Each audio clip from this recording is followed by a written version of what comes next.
The opposition today attacked the government for giving what they said is a dictated script to the president. I'm Barkha Dutt. You're with the Mojo Story. President Murmu today delivered the president's address, as is customary, to both houses of parliament. In this address, among the things that the president spoke about was the emergency. This has become a big talking point in parliament in the last couple of days. The president also said, on behalf of the government, as is customary, that this is a government with a clear majority. The Aam Aadmi Party, as you see in the pictures there, boycotted the president's address to protest against the continued arrest of Arvind Kejriwal, who has now been arrested by the CBI on a fresh charge. But the rest of the opposition was present in the House when the president delivered her address on behalf of the incumbent government. Now, the point is this. On the program today, we'll be asking, in this confrontation between the government and the opposition, as contentious Sam Pitroda, by the way, is reinstated by the Congress party, what will be the narrative of the Modi government? Rahul Gandhi and Modi shook hands, but now it's back to arguing. The opposition has, in fact, criticized the speaker for using his chair to move a resolution on the emergency. For the Modi government, the challenge is this. Earlier, it has tried messaging around Hindutva, the cult of personality when it comes to the prime minister, and national security. But can what is often called as Modi's Hindu nationalism still be the core message of his third term? Or is Hindutva in particular now a political concept with diminishing returns? Has the Hindutva formula hit a political dead end for the Modi government? And if so, what will be Modi's story to tell in this third term? Let's introduce our guest today as we raise this very interesting question. If Modi is no longer the only message that the BJP has to offer, as the results seem to indicate, what will be the NDA government's message? Joining us now is Pavan Varma. Pavan Varma, of course, has been a politician, a diplomat, an author, a parliamentarian, a man of many parts. It's a pleasure, as always, to have you with us, Pavan. Sandip Ghose, who I often introduce as a political analyst, who has been a supporter of the Prime Minister, but has not hesitated to criticize the BJP when he's thought so, is with us after a long time. Welcome back, Sandip. And Dilip Cherian, who knows more than anybody else about political communication, in fact, any kind of a communication and branding and imaging, is also with us. Welcome, gentlemen. And in fact, let me start, if I may, with you, Dilip. If you were to look at the first couple of weeks of the new government, and I were to ask you, what is its branding right now? If you had to define NDA, Modi 3.0, in branding terms, what is the message of the Modi government that you see? If I were to describe it in one word, it is defiant. It is defying everything in the book to show the world that it is business as usual, that nothing really has changed. We are on firm ground, we are firm in our resolve, and we affirm the right to rule the way we've been ruling for 10 years. I think that is the central theme of every action that has happened so far. The requirement of partnership aside, the mega image that it wants to portray is we stay confident and we are not either apologetic or changing anything about the way we continue to govern. But defiance works in the beginning. It can't be the message for the next 5 years, assuming that the government lasts its full term. Over that also, there's already a debate, Dilip. So before I go to Pavan, where do you think the messaging will head? Because some formulas have been tried before. Hindutva has personality, where Modi himself was the message, has and still will be. National security has. And Hindutva in particular, given the numbers in UP, given the Prime Minister's own, in a sense, falling margin of victory in Varanasi, seems to suggest that it's on the downward curve, although never say never in politics and, anything can happen. What do you think will be or could be the central message of Modi in his third term? In terms of future looking, and all governments have to be forward looking, I think Prime Minister Modi wants to give the message that the future is in my hands. I will show you multiple things I'm going to do for creating this concept of Viksit Bharat. And that is being, in a sense, the date for it is 2047. So he has bought time, shall I say, for a longer period of time. And that is the image that he wants to create. In fact, Viksit Bharat has been repeated in multiple ways, in multiple formats over the last few days. And I think that is what he is aiming towards. Pavan, let's bring you in. Do you first believe that Hindutva is over as a political concept or on the decline, or do you actually believe that that the BJP and the Prime Minister and the RSS did move the center of politics to the right, to the extent that we saw even parties opposed to the BJP that call themselves secular give a historically low number of tickets to Muslim candidates. We had, the Congress not giving as many tickets to Muslim candidates as it usually does. And ironically, it was Mayawati in Uttar Pradesh who gave the maximum number of tickets to Muslim candidates. Some believe with an eye to cut the non-BJP vote. Is Hindutva over or getting over as a political vote gatherer? I frankly, Barkha, I don't think so. Hmm. Hindutva will be very much part of the elements of India's future political landscape. The manner in which it plays out can change. There was an earlier assumption of the BJP that Hindutva will largely alone spearhead its final sprint to victory. I'm sorry, I'm mixing metaphors. But uh, while Hindutva will remain the calling card of the BJP and the RSS, its appeal or its efficacy to deflect attention from real issues that are now becoming predominant in the common person's priorities has reduced. It appears to be so. To drum it up again uh, is, I think, likely to be counterproductive for the BJP, although it will always remain an undercurrent of their campaign. So, therefore, Hindutva or the BJP or the RSS is not going in. But are they going substantially forward, or is this government going to face new challenges? That is the question. In What's my your answer? view, What's your answer to that question? in my view, the government, for all its facade of things being as normal as they were in the first two terms, is more than aware that it is on a weak footing. I say that because temperamentally and by experience, the Prime Minister has not been really a consensual figure. He's led governments with absolute majorities both in the state and at the center. And if he continues as though it is business as usual, he may face problems not only in terms of legislation, the passing of legislation, but also in terms of his own popularity and the reliability of some of his allies.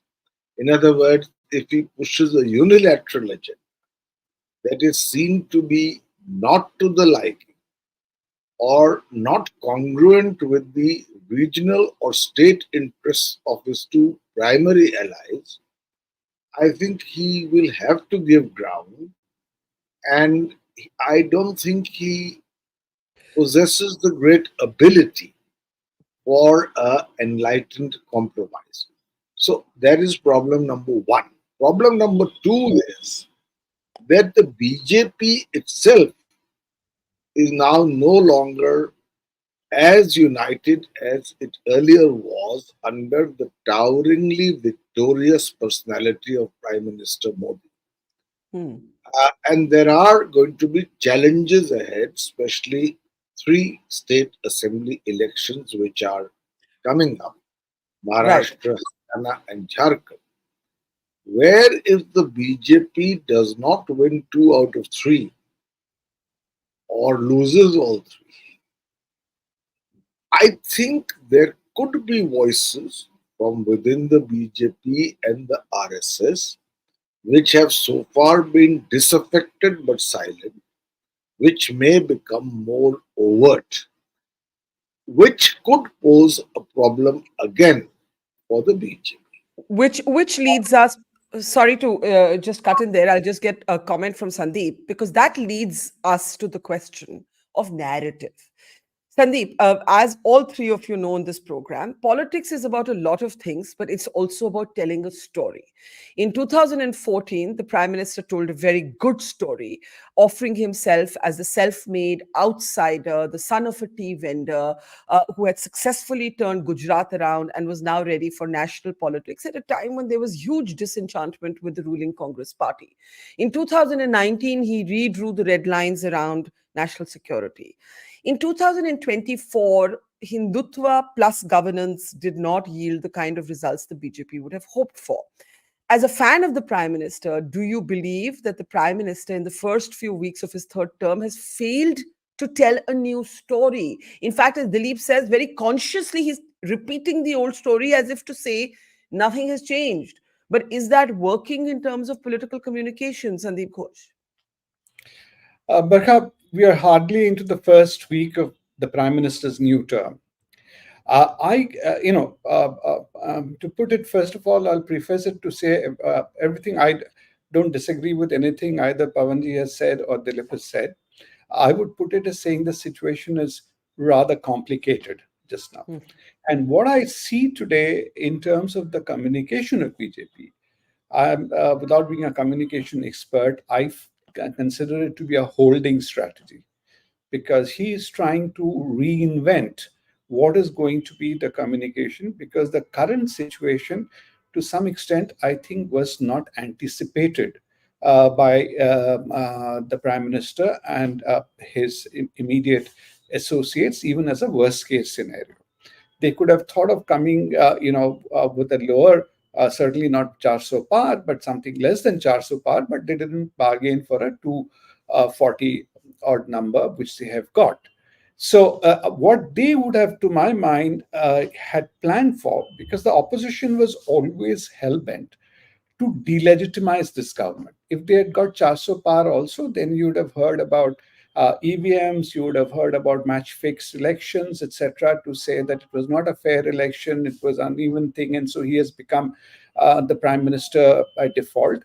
And so there, they probably had a script ready to say, we couldn't care less. We've got the endorsement, and we are going ahead and doing exactly what we please and what we set out to do.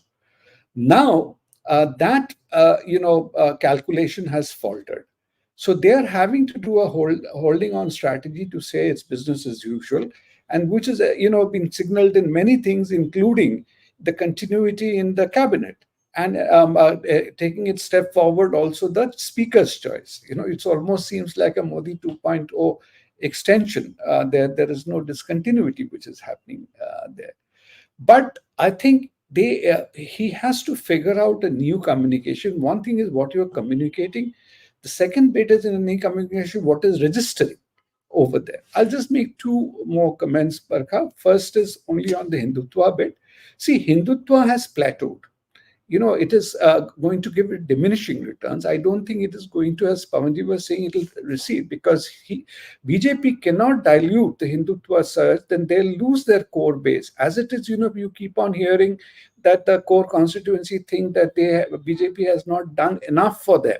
So they cannot afford to dilute that, but it's a double-edged sword. If they ride too high on it, you're putting off other people, and all that is going to happen. But coming back to Mr. Modi himself, where I differ slightly with Pavanji is it's not as if Mr. Modi is not consensual. Mr. Modi is an individual. He does everything to be powerful himself. Now, for that, if he has to strike deals, what he will not do, he will not. Pavan used a very interesting term, some enlightened something he said. He is not going to make those In compromises. enlightened compromise. Compromise. So he's not going. I'm going to say compromise to give away some of his personal power. He would like to retain his bargaining strength, but for that, whether cosmetic, optics, or whatever he has to do to get people on his side, he can be a charmer. He can get people out on his side. He will do that, but he would like to retain power. He's not a Vajpayee who will say, "ठीक है, I'm not having my way in two things." He would still like to have his say on all five, but Yeah. in his own way. I think that's a very interesting point. Quick reactions from Pavan and Dilip before we play out the first statement from the president's speech. Pavan, to you first. Yes, maybe from within, Mr. Modi doesn't want to compromise, but I think Sandip makes an interesting point. If it's all about retaining power, increasing power, enhancing the power of the individual, Modi will do what it takes, including enlightened compromise. No. You see, I don't disagree with Sandeep. The question is that he will do what it takes in changed circumstances. It's not that Prime Minister Modi's belief in his personal ability to hold power and act accordingly has changed. The circumstances have changed. And therefore, if he doesn't adjust to them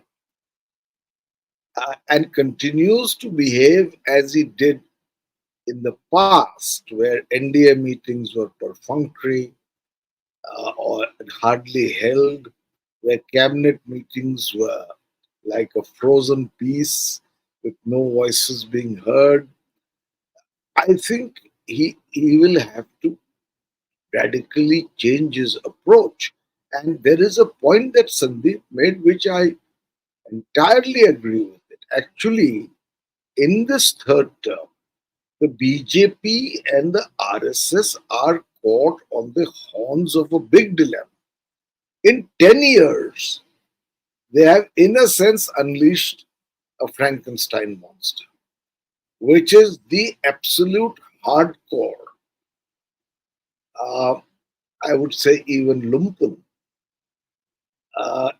very fast growing constituency which is backing even more stridently Hindutva politics. The BJP and the RSS need them as necessary, but they may not be under their control anymore. In which case, if they are a law unto themselves and their behavior is something that could strengthen the coalition, what does Mr. Modi do? Does he jettison his core support?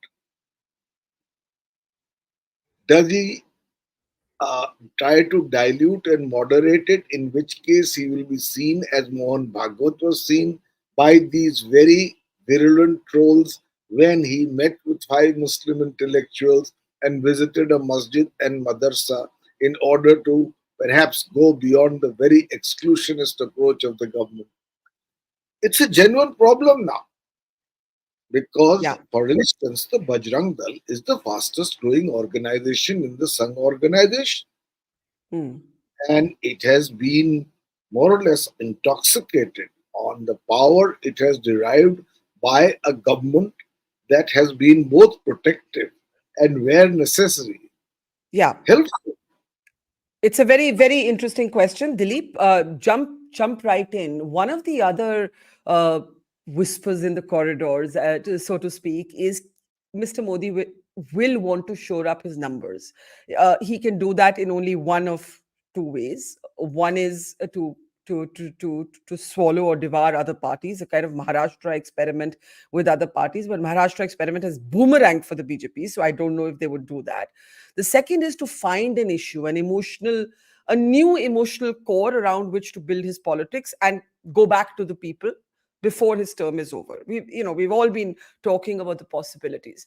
What do you see on the immediate horizon? The most important thing to remember is that before the elections, every single senior BJP functionary was saying, I don't want your numbers for what happens with the NDA. I am only interested in what are the numbers you're giving the BJP. That was the leitmotif that they were always drumming into you.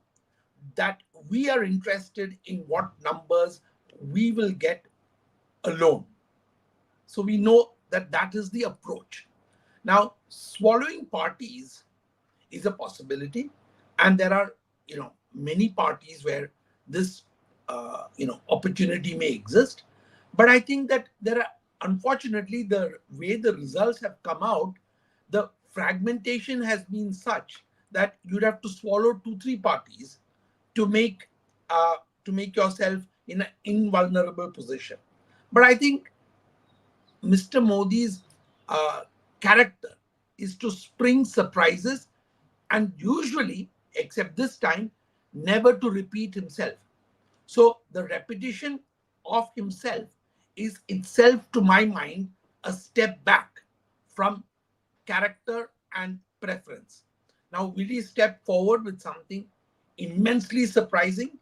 Will the global stage give him the opportunity to create the emotional appeal needed for something else that he wants to achieve? And will that give him the numbers? I think that we need to come to terms with the fact that in the next 2 or 3 months, we are going to see substantial changes. There's the US elections happening. We don't know what's going to happen as far as Israel and Hamas are concerned. So we know that the tension with Taiwan has reduced for a while, but that can come up anytime. So the global stage is also shifting sands at the moment. Is there an opportunity there that can be grabbed? We need to watch. And I think that Mr. Modi will find opportunity where all of us can't see any. I think that's an interesting point, the unpredictable Mr. Modi. And that's what didn't happen in this campaign. There was no unpredictability at all. There wasn't a single surprising speech. In fact, he seemed to be tripling down on speeches that weren't working, that were even putting off his at least more moderate supporters. Let me play out what the president says. So one of the interesting things Sandip said was the attempt by the opposition to delegitimize the government. The fact is that the BJP doesn't have a majority of its own. The fact is that this is a minority government. But the president said a very interesting thing clearly on behalf of the government about the BJP's majority. Listen. लगातार तीसरी बार स्थिर और स्पष्ट बहुमत की सरकार बनाएगी।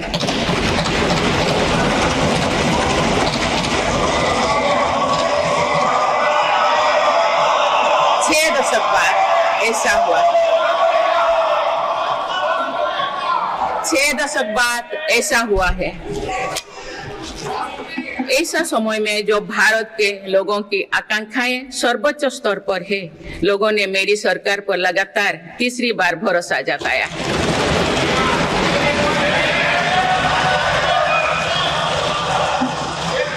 भारत के लोगों को ये पूर्ण विश्वास है कि उनकी आकांक्षाएं सिर्फ मेरी सरकार ही पूरा कर सकती है।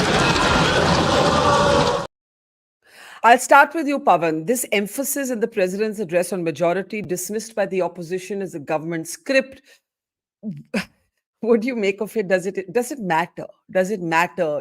Clearly it pinches the BJP because the opposition is acting as if they have won. And the BJP is saying, hang on, we're in government. We're the one who broke historic records. We're here. You're acting as if we don't have the legitimacy to govern.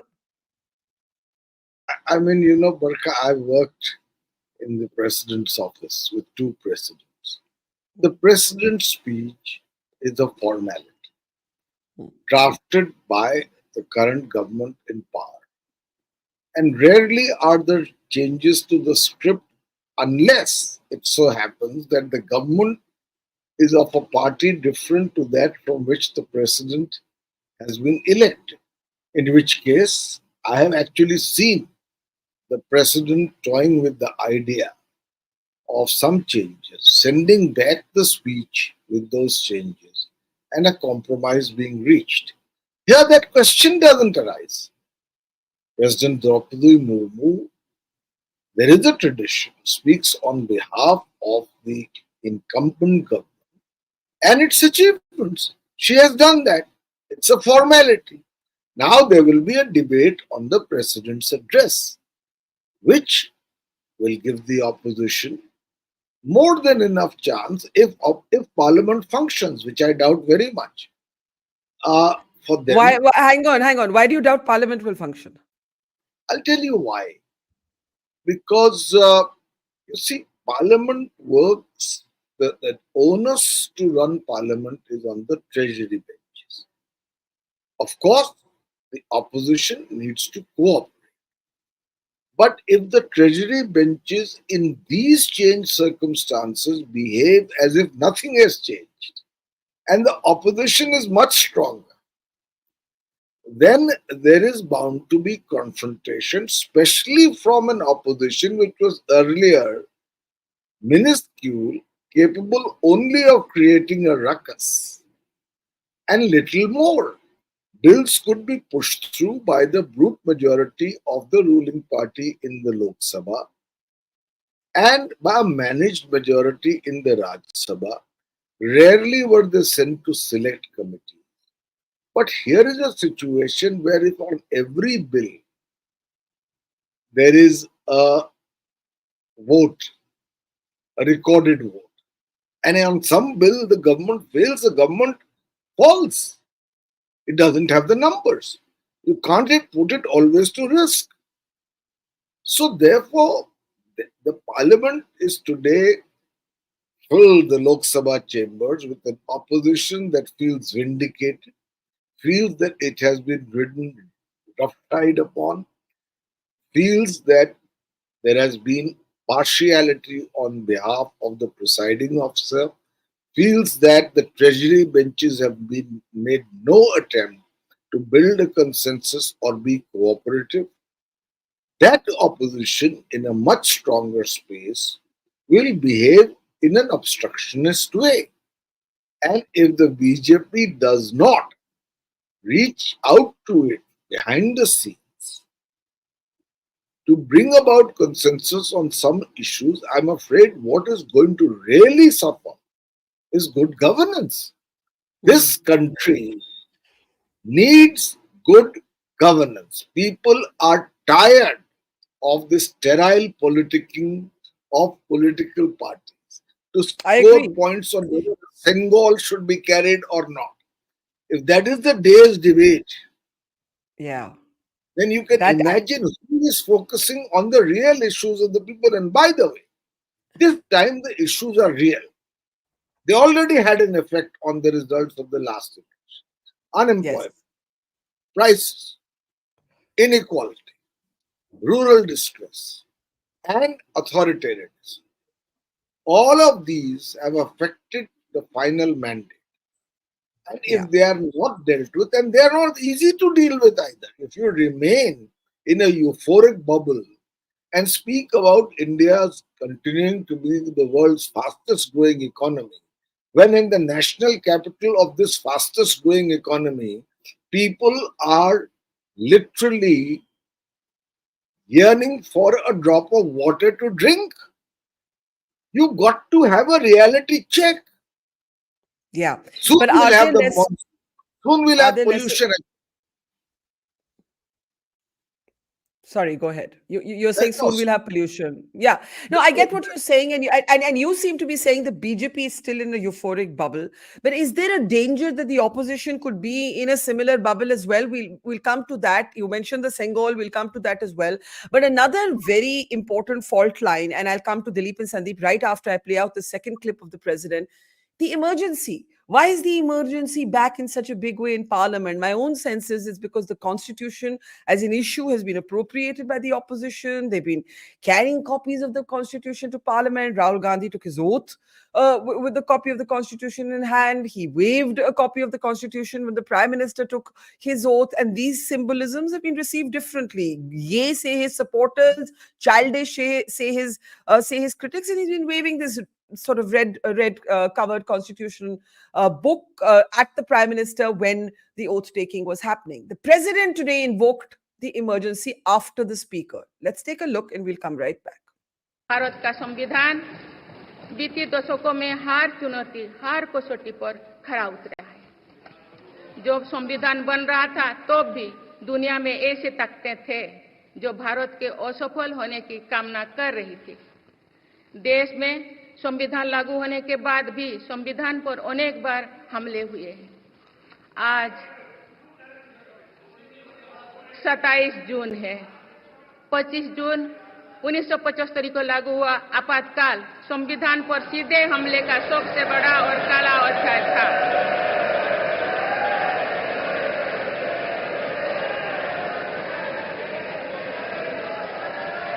तो पूरे देश में हाहाकार much गया था, लेकिन ऐसी असंवैधानिक ताकतों पर देश ने विजय प्राप्त करके दिखाया, क्योंकि भारत के मूल में गणतंत्र की परंपराएं रही है। मेरी सरकार भी भारत के संविधान को सिर्फ राजकाज का माध्यम भर नहीं मानती, बल्कि हमारा संविधान जन चेतना का हिस्सा हो, इसके लिए हम प्रयास कर रहे हैं। Dilip, I'll start with you. What's going on here? The first confrontation has already taken place. In a letter, the opposition, the Congress in particular, has complained to the Speaker for him showing partisanship. The opposition was protesting when the President made those comments. Do any of these theoretical debates, because they are theoretical, matter to the voter? Or is it going to be bread and butter issues? And in the end, that's where the Modi government has to turn its attention. But how do you build a narrative out of bread and butter issues? Because often the mundane is the most important, but it's difficult to tell a story around it. I think that the real issues matter. The election results have told us very categorically that, hey, enough of this grandstanding, enough of this symbolism or Sengol or whatever it is. We want you to control inflation. We want you to control unemployment, and we need you to give us the confidence that there is a future which we and our children should be proud of. That's one. But, while we saw this during the president's speech, there was also a little fracas which took place when Shashi Tharoor was being sworn in. And you saw that the Speaker was behaving in his charming, rude manner to the opposition. And in a sense, you are laying the ground for what Pavan has hinted at, that you're going to have a confrontational and therefore non-functioning parliament. Does it matter? My view is that governance happens only in terms of legislation through parliament, but whether it is the issue of exams, whether the issue of trains, all these issues have nothing to do with parliament, and those are creating much bigger tidal waves of concern and of anxiety in people, because the numbers affected are humongous. So we are talking of country-sized populations being affected by a train crash, all of these things. So we have to recognize that governance happens whether or not parliament functions. Parliament's function is symbolic, it is important. It is also a sign that government recognizes that the voice of people is not just their voice, but the voice of the opposition is as much the voice of the people. But you seem to be agreeing with Pavan that the Treasury benches, the Speaker may choose to be mindfully disruptive. When the Speaker, for instance, to use the example you quoted, Shashi Tharoor said Jai Samvidhan. while he was taking the oath, and the speaker objected to that, and the opposition said, you didn't object to any, there were people who spoke about a Hindu Rashtra, you don't object to that. People said all kinds of other things, Jai Gaza or Palestine, Owaisi said, but you objected to Jai Samvidhan. Now, are you agreeing with Pavan? For Pavan hasn't said so in so many words, that it suits the treasury benches to have a kind of non-functioning parliament? I don't think it suits the treasury benches. I think the treasury benches and the speaker are used to behaving in a certain manner. They haven't recognized that the terrain has shifted, and that their expectations of being able to, in a sense, bully their way through is no longer going to be par for the course. The course has changed, and that's the problem. Sandip, if the government wants to indicate continuity, to almost suggest that we're not going to be paying heed to our critics or those who are trying to write us off, the Congress has done something quite similar in the last few hours. It has brought back Sam Pitroda. This is quite interesting because at the height of the campaign, it did not want to take chances. Mr. Pitroda, after very contentious remarks, was removed from his post. He is now back as the chairman of the Overseas Congress. That's one development. The other development is that the Congress has decided that it is no longer defensive about dynasty. Priyanka Gandhi Vadra will win from Wayanad. There will be 3 members of the same family in parliament. And the Congress has concluded that this is a political asset and nothing to be apologetic about. Let's talk in the next sort of 5 minutes or 6 minutes in concluding remarks about the opposition. All of you have spoken about where the government might get it wrong. Let's now talk about the opposition. Sandip, I'll start with you. Okay. Before coming to your questions, 2 quick comments. One is what Pavan talked about, the disruption of the parliament. I would tend to agree with him that it suits the government. Because what the government needs right now are some very quick wins to show people that we are doing what is required to be done. And that if they're doing it without any disruption in parliament, if they just go on, I'm very curious to see what's going to happen in the budget. Because budget is going to give strong signals. Also, not only the union budget, but some of the BJP government state budgets, including Maharashtra, what's going to happen. So they need to do some strong signaling. And if they can do it despite what's happening in parliament, saying parliament doesn't matter me, or Mr. Modi says that I have done this, whether it's fixing the examination situation or anything, that is some things he would like to do. So I don't think that is going to do. Second thing, though I disagree personally, I've said that in another program last evening about the speaker making a reference to emergency, or now even the president. I don't know how appropriate it is for her to do that. But I think there is a case because, there are 2 parts. If the government, whether you like it or not, the opposition, which is a late realization that they managed to hijack that issue about the Sanvidhan Khatre Mein Hai, which BJP didn't think is going to become so much of a bigger issue.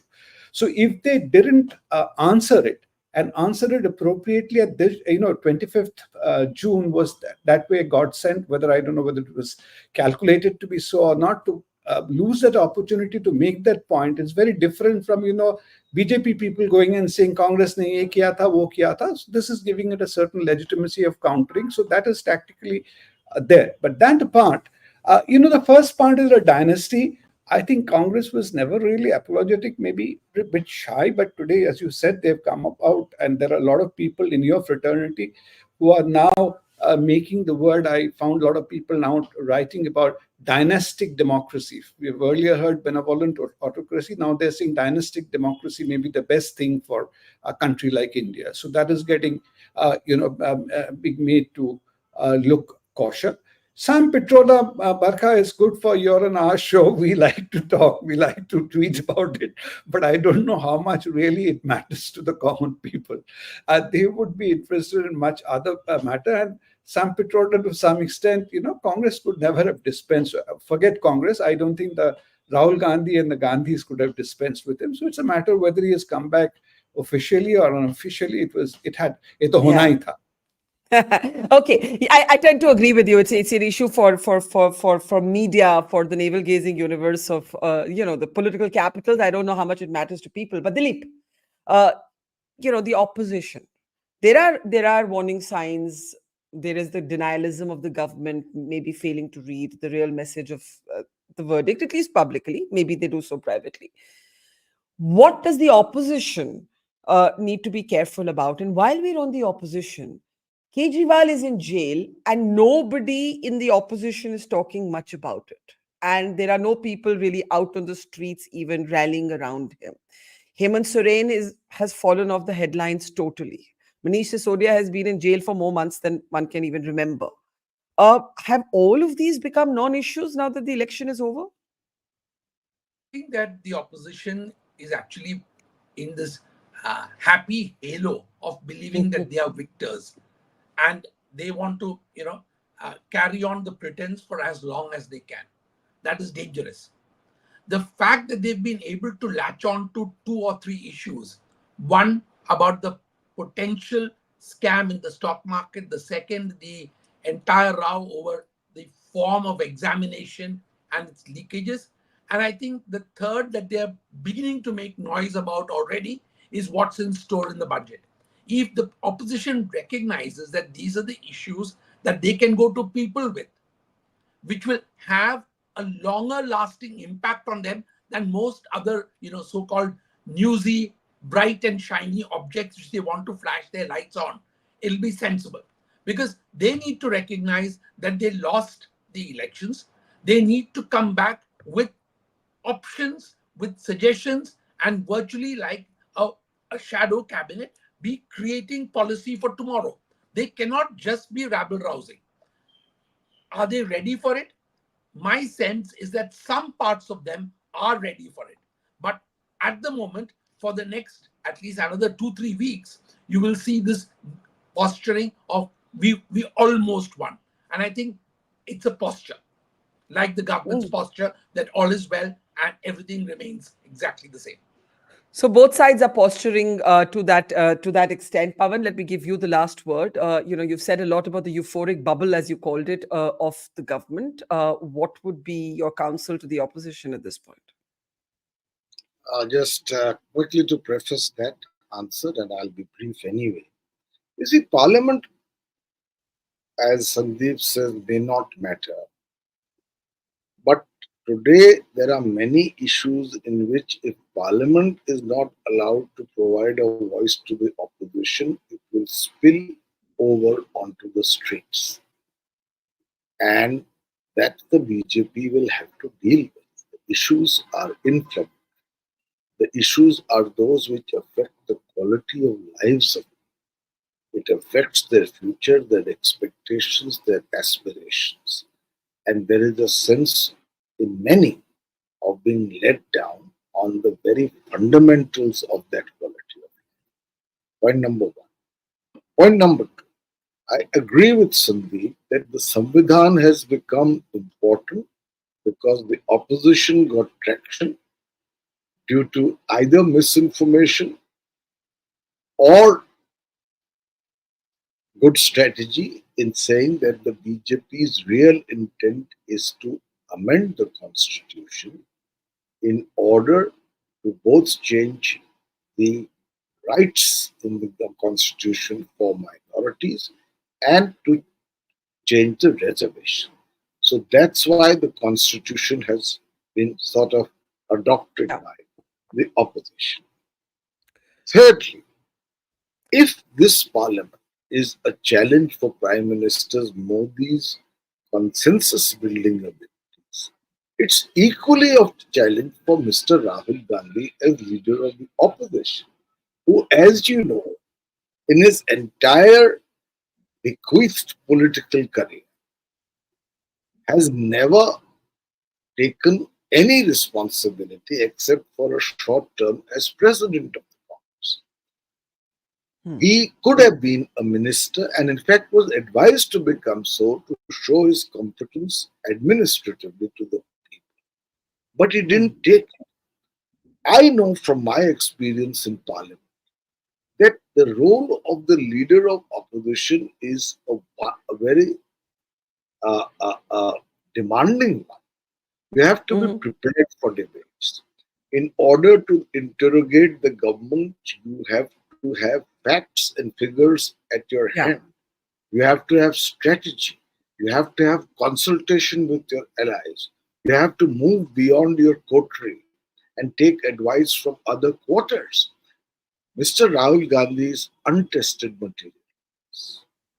And so it's equally a challenge to see if he can perform. Interesting question. Before I close, Dilip, if you wanted to respond to that, if Modi has to change, so does Rahul. He'll have to. You just made the interesting point about Parliament is not where the action is. But once Rahul is taken on leader of opposition, he's duty bound to take Parliament seriously. He doesn't have a choice, and I think he will.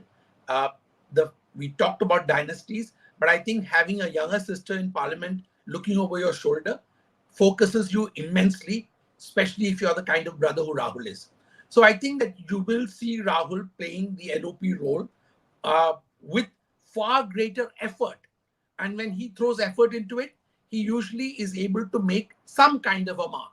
So I think that, yes, there is need for him to recognize that this is an important post, and it behoves him to behave like a leader of the opposition, and a united opposition, as Pavan referred to, which means carrying your allies along, all the allies.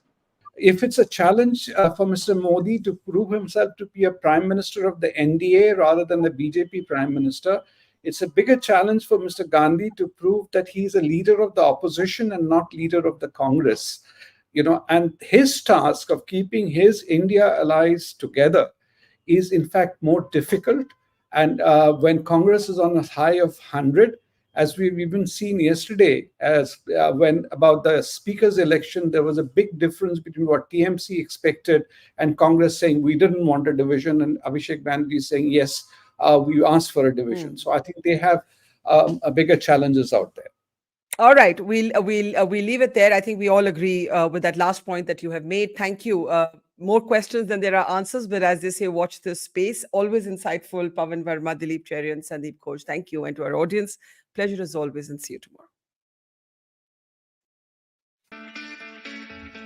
It's great to see you here. Thank you for watching our work. If you haven't subscribed yet, don't forget to click the bell icon and subscribe to Mojo Story and support independent, robust journalism.